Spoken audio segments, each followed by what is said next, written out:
Ya, 25 yang kita ketahui. Alhamdulillah.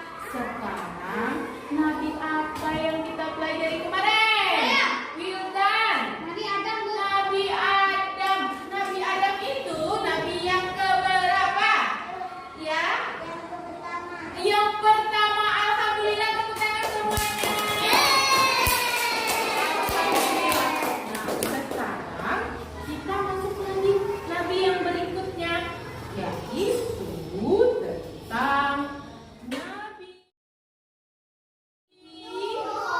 Nuh. Hari ini kita belajar tentang keteladanan Nabi Nuh alaihi salam. Materi kita hari ini KD-nya yaitu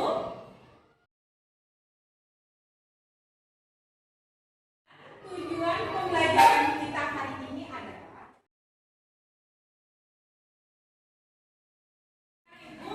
Ibu ada lagu tentang sifat Rasul. Sifat Rasul. Mari kita nyanyi sama-sama tentang sifat-sifat.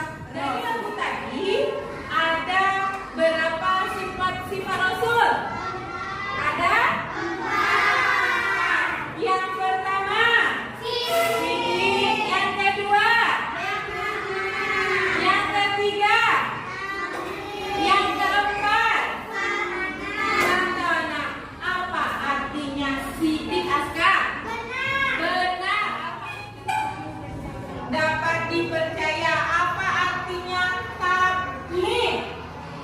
Siapa yang bisa tabligh? Ya. Menyampaikan. Ya, menyampaikan. Yang keempat, apa artinya fakohnya? Ya.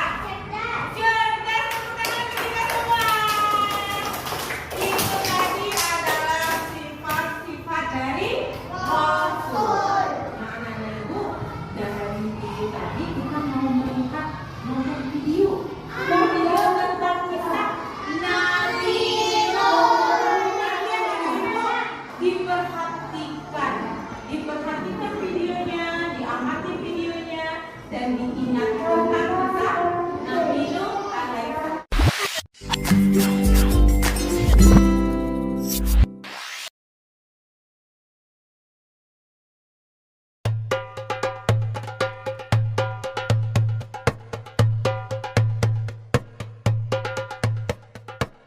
Nabi Nuh merupakan keturunan ke-9 dari Nabi Adam alaihi salam. Pada masa itu, setiap manusia memiliki usia yang panjang. Nabi Nuh diangkat oleh Allah menjadi nabi dan rasul pada usia 480 tahun. Sepanjang usianya tersebut, Nabi Nuh terus berdakwah dan mengajak kaumnya tanpa kenal lelah. Meskipun Nabi Nuh telah berdakwah dalam jangka waktu yang lama, namun hanya dari kalangan orang-orang miskin yang mau mendengarkan beliau. Hal ini mengakibatkan kaum Nabi Nuh yang merupakan orang terpandang dan kaya raya tidak mau mengikuti ajaran Nabi Nuh karena mereka tidak sudi berdekatan dengan orang-orang rendahan. Mereka menganggap bahwa derajat mereka lebih tinggi daripada Nabi Nuh dan para pengikutnya. Bagi kaum yang durhaka itu, Nabi Nuh merupakan manusia biasa yang tidak mempunyai kelebihan apapun. Alasan itulah yang mereka gunakan untuk tidak menaati ajaran yang dibawa Nabi Nuh. Para pemimpin kaum yang kafir itu kemudian berkata bahwa mereka akan mengikuti ajaran Nabi Nuh jika pengikutnya yang terdiri dari orang-orang miskin itu diusir terlebih dahulu. Tentu saja Nabi Nuh menolak permintaan mereka. Penolakan itu membuat para pemimpin kaum yang kafir merasa kesal, kemudian mereka menantang Nabi Nuh. Jika memang kedurhakaan mereka kepada Allah akan mendatangkan azab yang besar, maka mereka meminta Nabi Nuh untuk segera mendatangkan azab yang besar tersebut. Begitulah sikap kaum Nabi Nuh yang sombong dan angkuh. Mereka menentang Nabi Nuh dan mereka juga menentang murkah Allah. Mereka kemudian bergegas meninggalkan Nabi Nuh. Sebagian dari mereka bahkan berteriak dan mengejek Nabi Nuh sebagai orang gila yang tidak tahu diri. Dengan demikian, kaum Nabi Nuh yang durhaka itu tetap melakukan penyembahan terhadap berhala dan tidak memperdulikan ajakan Nabi Nuh untuk bertaubat. Mereka menyembah patung-patung yang mereka anggap sebagai Tuhan karena sesuai dengan ajaran leluhur mereka sejak dahulu. Allah kemudian memberikan petunjuk kepada Nabi Nuh agar membangun bahtera kapal yang besar di puncak bukit. Meskipun dikerjakan bersama dengan para pengikutnya, ternyata pembuatan kapal tersebut memakan waktu yang lama. Nabi Nuh harus diuji kesabarannya menghadapi kaumnya yang memandang pekerjaannya itu sebagai pekerjaan orang gila. Mereka mengejek Nabi Nuh sebagai orang bodoh karena tidak membuat kapal di laut, melainkan membuatnya di atas bukit. Salah satu dari mereka lalu berkata, "Lihatlah apa yang dilakukan Nuh. Dia dan para pengikut bodohnya membuat kapal di atas bukit." Nabi Nuh dan para pengikutnya tetap tegar dan terus bekerja menyelesaikan bahtera kapalnya. Tidak hanya orang-orang sekitarnya, bahkan anggota keluarga Nabi Nuh sendiri ikut meremehkan ajakannya untuk membantu membuat kapal. Istri Nabi Nuh dan seorang anak laki-lakinya yang bernama Kan'an terpengaruh keadaan dan menjadi durhaka kepada Allah dan Nabi Nuh. Dengan bimbingan Allah, Nabi Nuh dan para pengikutnya telah menyelesaikan pembuatan bahtera kapal tersebut. Allah kemudian memerintahkan Nabi Nuh untuk bersiap-siap karena bumi telah diperintahkan untuk memancarkan air dari dalam perutnya dan langit mulai hujan lebat.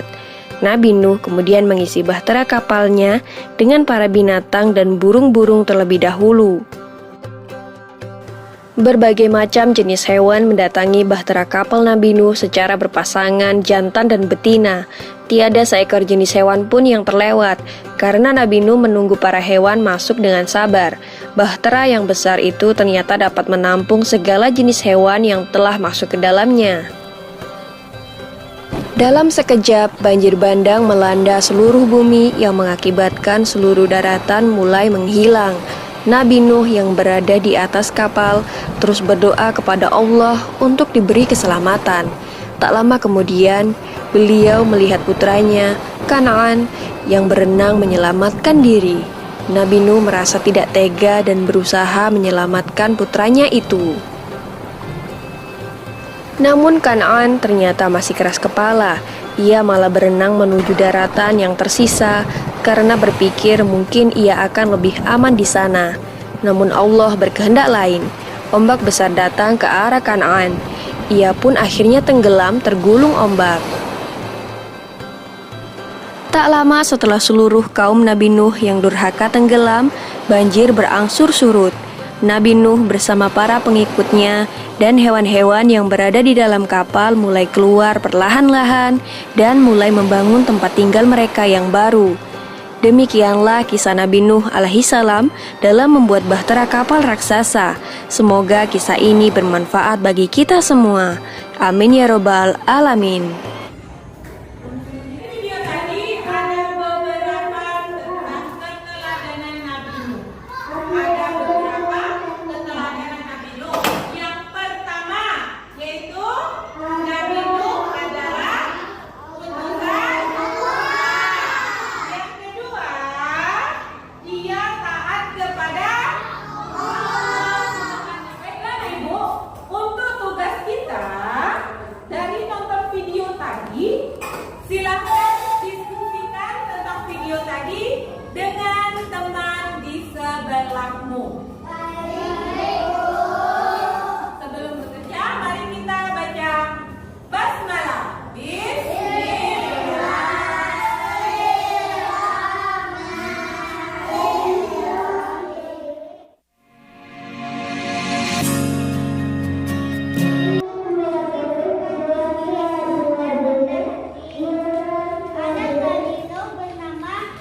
Selanjutnya Ibu sudah menyiapkan tugas lembar kerja untuk anak-anak Ibu.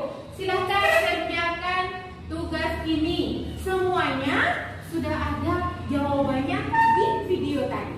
Masih ingat video tadi?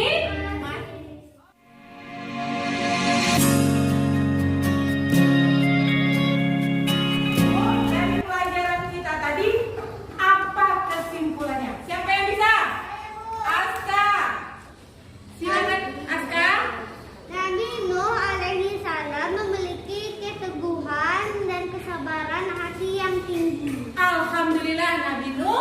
memiliki kesabaran. Selanjutnya yang bisa. Oke, silakan. Bino adalah memiliki mulia yang patut dicontoh. Nabi Nuh memiliki akhlak mulia yang patut kita contoh. Alhamdulillah semuanya sudah tahu tentang kisah Nabi Nuh. Tentang apa pelajaran hari ini? Keteladanan Nabi Nuh alaihi salam. Alhamdulillah, keteladanan Nabi Nuh alaihi pelajaran hari ini menyenangkan. Alhamdulillah, tepuk tangan untuk kita semua. Amin. Pelajaran kita hari ini selesai. Sampai jumpa lagi minggu depan. Wassalamualaikum warahmatullahi wabarakatuh. Waalaikumsalam warahmatullahi wabarakatuh.